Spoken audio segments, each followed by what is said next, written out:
बढ़िया महावीरी अखाड़ा में पथराव के बाद से बहुत सारे लड़कों पे एफआईआर दर्ज की। क्या बैठकें हुई, बहुत सारे निर्दोष भी इसमें फंसे होंगे। आज सांसद साहब भी आए थे, बहुत सारे प्रतिनिधि लोग आए थे, क्या बैठक में क्या बात हुई? देखिए, सांसद साहब आए थे, उस समय तो हम नहीं थे, बहुत सारे लोग थे।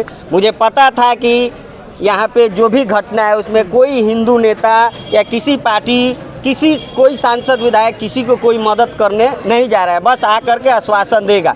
हम लोग कई वर्षों से ऐसे देख रहे हैं, इसके वजह से हम इसलिए नहीं आए थे। और आप मेरे बाद आप यहाँ के जो भी आए थे लोग, जो भी पीड़ित थे, जिनके ऊपर भी एफआईआर हुआ था, सभी लोग आए थे, उनके परिवार के लोग भी आए थे। आप उनसे पूछिएगा कि सांसद साहब आए थे तो उनको क्या फ़ायदा हुआ, क्या उनके लिए मदद किए। बाकी आप रही बात महावीरी अखाड़ा में जो पथराव हुआ, तो मैं कई दिनों से जिला प्रशासन से मांग कर रहा हूँ कि इस केस में निष्पक्ष जांच होनी चाहिए। मैं ये नहीं कह रहा हूँ कि जो हिंदू उपद्रवी हैं वो बचना चाहिए, जो मुस्लिम उपद्रवी हैं वो बचना चाहिए। जो भी इस घटना में, जो भी पत्थरबाजी में, जो भी हमारे अखाड़ा का माहौल को ख़राब किया, उसके ऊपर कठोर से कठोर कार्रवाई होनी चाहिए, अगर वो कोई भी हो। आप सोचिए, पत्थर चलाने वाले पे 4 हुआ और पत्थर खाने वाले 140 पे केस हो गया। कहाँ का न्याय है? ये समझ में नहीं आ रहा है कि हम लोग लोकतंत्र में हैं कि राजतंत्र में हैं। एक आपको बात बता दे, कल हमको पता चला कि एक व्यक्ति का बाइक डॉक्टर अशरफ अली के सामने लगा था, वो हिंदू थे, उनकी बाइक को भी क्षति हुई, लेकिन वो व्यक्ति जाकर के थाना प्रभारी से बोल रहा है कि सर मेरा बाइक दे दीजिए, लेकिन थाना प्रभारी बाइक देने से मना कर रहे हैं। वो बोल रहे हैं कि इन व्यक्तियों के ऊपर आप केस कीजिए, तब जाकर के हम आपका बाइक देंगे। कहाँ का न्याय है? क्या चाह रहे हैं यहाँ के थाना प्रभारी, यहाँ के जिला प्रशासन आखिर क्या चाह रहा है? आप चाह रहे हैं कि आपस में विवाद हो, आपस में लोग लड़ते रहें यहाँ पे, उसके बाद बोल रहे हैं कि अगर आप बाइक आपको लेना है तो इन व्यक्तियों पे केस कीजिए। थाना प्रभारी बोले। किस आधार से उनका बाइक बरामद हुआ है? तो किसी चौकीदार के व्यक्तिगत घर पे लगा है बाइक, किस आधार पे लगा है? अगर बाइक बरामद हुआ है तो थाना परिसर में लगना चाहिए, थाना में लगना चाहिए। और रही बात, अगर उस गाड़ी का कोई पेपर नहीं है तो आप पेपर का चालान कीजिए।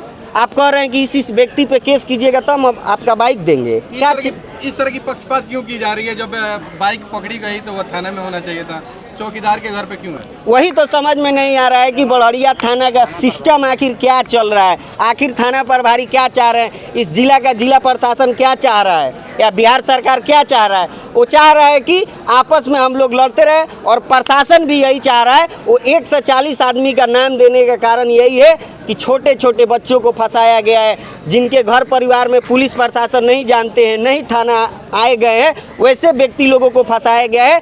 कैसे भी उनसे पैसा उगाही करने का एक धंधा बन गया है। बहुत से गांवों से फ़ोन आ रहा है, लोग बता रहे हैं कि ये फलाना चौकीदार है, बोल रहा है कि 15,000 दीजिएगा तो आपका नाम कटवा देंगे। डिमांड कर रहा है प्रॉपर वे से एक धन उगाही का, भ्रष्टाचार करने का एक यंत्र खड़ा किया गया है। अब आप लोग क्या राय कर रहे हैं? हम लोग कार्रवाई क्या होगी? क्या ये जो बच्चा है आगे कार्रवाई होगी? जैसे आप देख सकते हैं, आप सभी लोग के प्रति भी हम लोग को दुख है, जितने भी मीडिया हैं, सोशल मीडिया के, प्रिंट मीडिया के, जो भी हैं, कोई व्यक्ति इस पे आवाज़ नहीं उठाया है कि अन्याय हुआ है बड़हरिया में। ऐसे छोटे बड़ा बाबू का सर फोड़ने गया था ये लड़का। आप बताइए, आप कैमरा में दिखाइए इसको, ये लड़का पढ़ने का अभी उम्र में ठीक से, ये अभी जवान भी नहीं हुआ है, ये जाकर के बड़ा बाबू के सर फोड़ दिया। इसके जैसे अनेकों लड़काओं को एफआईआर करके फंसाने का काम किया गया है।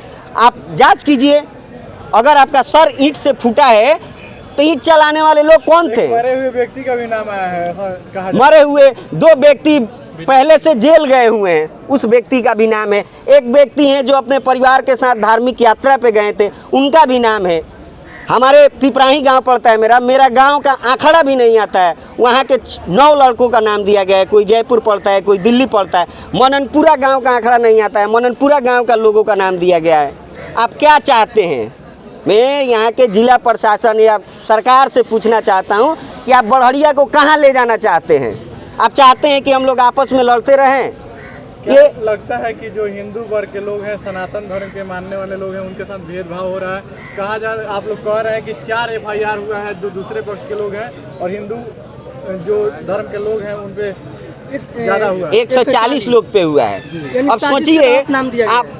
आप भी पढ़े लिखे हैं, आप भी समझदार हैं, पूरा बिहार देश घूम रहे हैं। पत्थर चलाने वाले पे 4 FIR होता है और पत्थर खाने वाले पे 1 से 40 पे FIR होता है। ये कहाँ का न्याय है?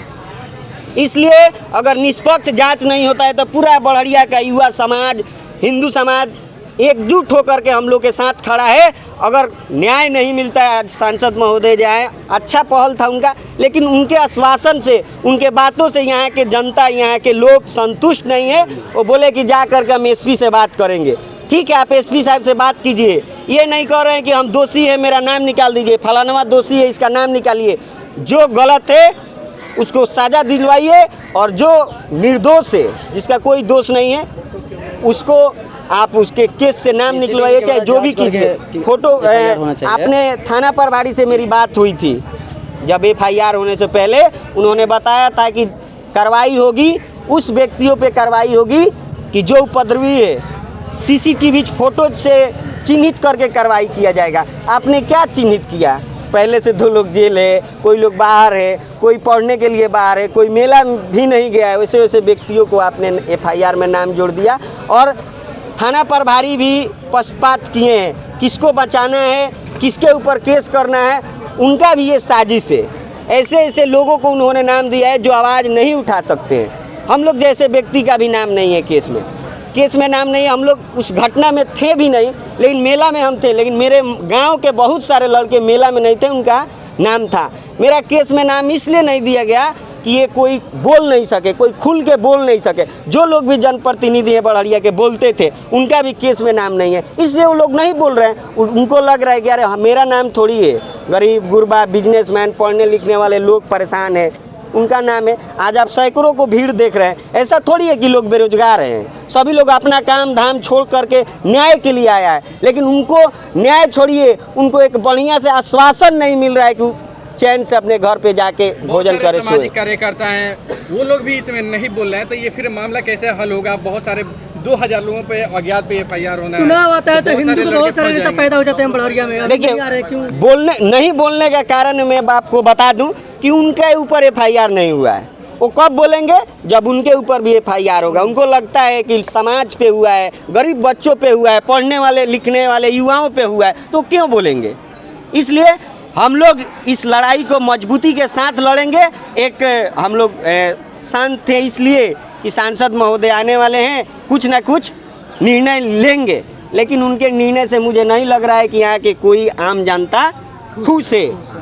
इसलिए अगर न्याय नहीं मिलता है तो आगे हम आप सभी लोगों को बताएंगे, आप मीडिया बंधु, आप सभी को भी, और आपके चैनल के माध्यम से जो लोग देख भी रहे हैं, अगर कल तक कुछ निर्णय नहीं होता है तो हम लोग बड़हरिया को शांतिपूर्ण तरीके से बंद करने का काम करेंगे और आंदोलन करेंगे, बहुत बड़ा आंदोलन करेंगे, जब तक कि हम लोग को न्याय नहीं मिल सके। FIR के बाद से आप थाना प्रभारी से बात किए या नहीं किए? क्यों इस तरह से जो बाहर हैं, पढ़ने वाले हैं, उन पे FIR क्यों किया गया?